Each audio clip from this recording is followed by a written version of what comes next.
Les jours, les semaines et les mois qui s'écoulent nous plongent dans l'incompréhension. Les plus éclairés essayent de comprendre, pendant que d'autres sont dans le «on verra bien, après nous le déluge». Mais il se trouve que, d'un point de vue planétaire, nous sommes dans des circonstances inédites, puisque Pluton est en Verseau et Uranus est en Taureau. Et on peut tourner et virer dans tous les sens. Nous n'avons jamais expérimenté ce genre de combinaison planétaire. Bien sûr, nous expérimentons Uranus en Taureau depuis 2018, mais en ce qui concerne Pluton en Verseau, c'est inédit. Et étant donné qu'entre le Taureau et le Verseau, le courant ne passe pas du tout, il est aisé de comprendre que c'est compliqué.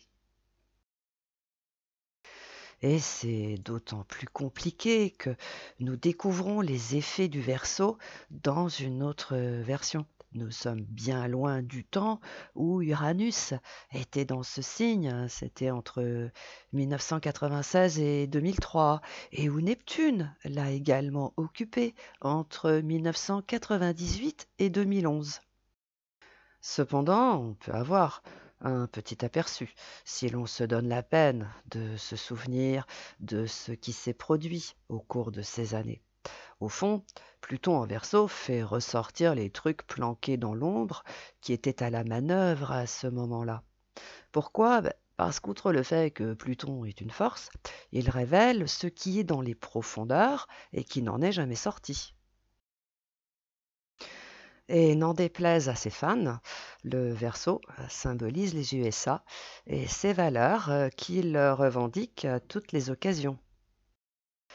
Voilà pourquoi Pluton en Verseau est aussi déconcertant pour certains, alors que si on veut bien jeter un œil dans le passé, tout devient plus clair.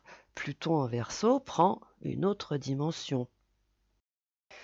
Et si il prend une autre dimension, c'est parce que, contrairement aux années 1996-2011, il se heurte aux énergies conservatrices du Taureau, là où se trouve Uranus.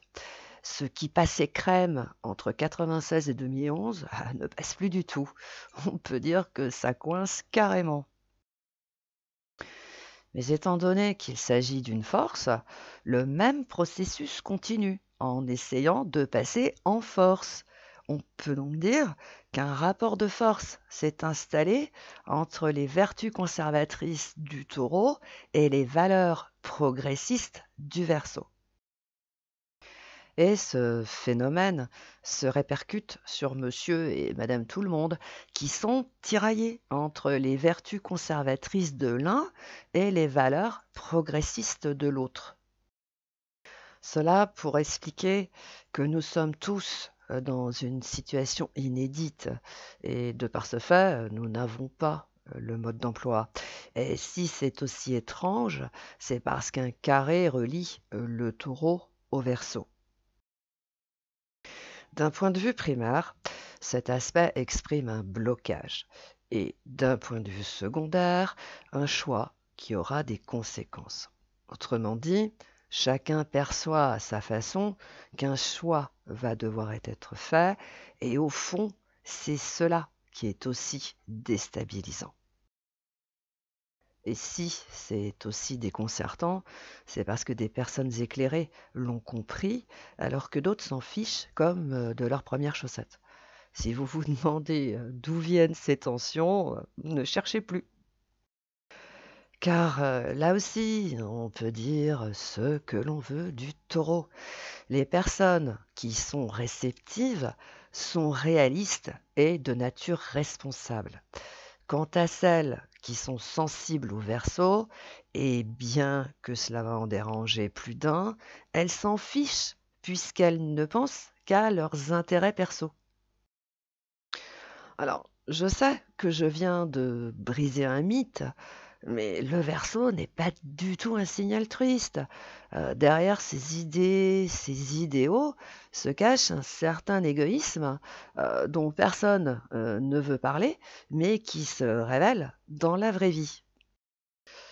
Voilà pourquoi nous sommes dans un cas comme dans l'autre, coincé dans une situation inédite et qui est exprimée par des personnes responsables et réalistes d'un côté, et d'autres qui se disent qu'après elles, c'est le déluge.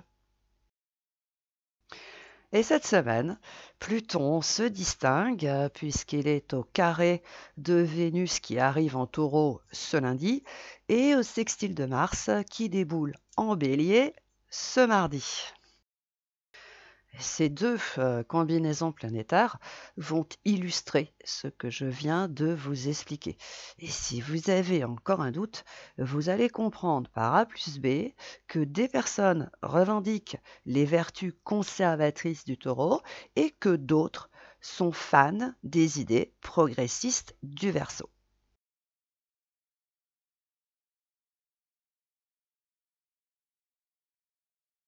Contrairement à ce que certains proclament, Vénus ne symbolise pas que les sentiments et les affaires de cœur. En réalité, c'est un sous-produit de Jupiter. Par conséquent, sa vocation est d'apporter des opportunités qui améliorent la vie quotidienne sans bouger ses lignes. Et en passant en taureau, elle rejoint Uranus et Jupiter et dans le même temps, elle s'imprègne des énergies neptuniennes et saturniennes. Nous avons donc affaire à une Vénus qui détient des pouvoirs salvateurs, providentiels, irrationnels et implacables.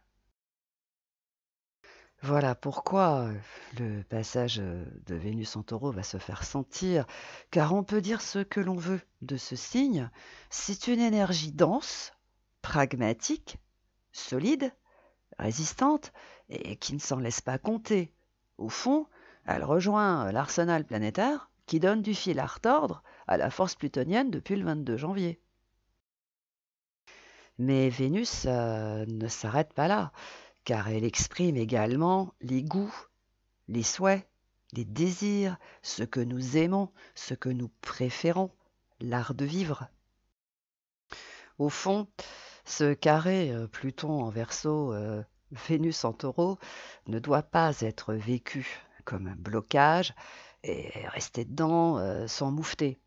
Il va être plus constructif de prendre conscience de ses souhaits, de ses préférences, de ses désirs et de faire le bon choix sans avoir peur des conséquences.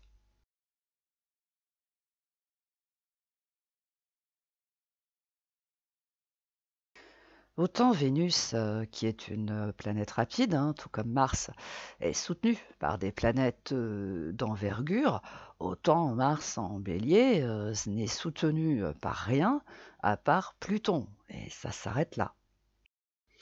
Mais bon, il faut quand même se méfier, car pour le coup, nous n'avons pas affaire à Mars en Poisson, mais à Mars en Bélier. Et ce signe se fait remarquer par sa témérité, pour ne pas dire autre chose. C'est pourquoi il faut quand même s'attendre à ce que des personnes se lancent dans des plans abracadabrants, certes, mais qui peuvent quand même donner quelques sueurs froides.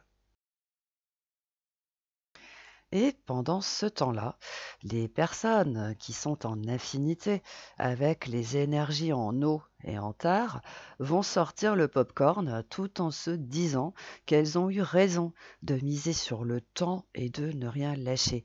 Elles vont être libérées d'un joug, d'une situation pénible, sans lever le petit doigt, mais grâce à leur résistance, leur endurance, leur persévérance et leur abnégation.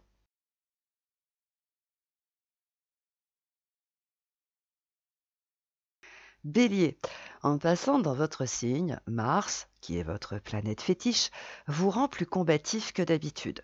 C'est bien, mais ne poussez pas le bouchon trop loin, sauf si vous voulez perdre des acquis indispensables. Taureau, en rejoignant votre signe, Vénus vous fait comprendre que l'on vous aime et que l'on vous admire pour votre patience, votre endurance et surtout pour votre efficacité. Gémeaux, Mars arrive en bélier, c'est donc le moment de vous remettre au sport. Ouais, ouais, vous avez bien entendu. Pourquoi? Parce que cela vous évitera de vous lancer dans des plans hasardeux et périlleux. Cancer, L'arrivée de Mars en Bélier est sujet à caution, mais par bonheur, Vénus en Taureau va sauver les meubles en vous ramenant à la raison. De justesse, certes, mais c'est le résultat qui compte. Lion, Mars en Bélier vous rend entreprenant, audacieux et téméraire. C'est parfait pour partir vers cet ailleurs qui vous tend les bras depuis l'année dernière. Vierge, étant donné que vous vous fichez comme d'une guigne de ce qu'il se passe en Bélier et en Verseau, Vénus en Taureau va vous enchanter en améliorant votre confort et aussi votre évolution personnelle. Balance, Mars en Bélier est à prendre avec des pincettes car il est dopé par Pluton en Verseau.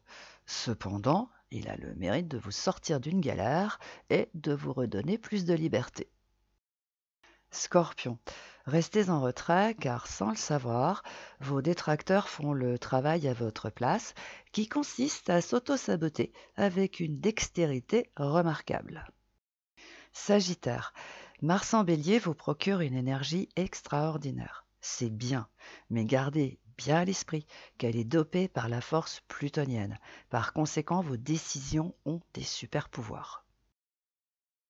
Capricorne, l'arrivée de Mars en Bélier n'est pas une super nouvelle, mais elle est contrebalancée par celle de Vénus en Taureau. Autrement dit, c'est vous que l'on préfère, c'est comme ça et pas autrement. Verseau, Mars en Bélier vous rend combatif et prêt à en découdre. Mais rappelez-vous quand même que nous ne sommes plus dans les années 2000. Les personnes et leurs souhaits ont évolué depuis tout ce temps. Poisson, en passant en Taureau, Vénus vous propose une opportunité qui vous plaît, qui répond à vos souhaits et à vos attentes. Merci qui? Merci à votre bonne étoile.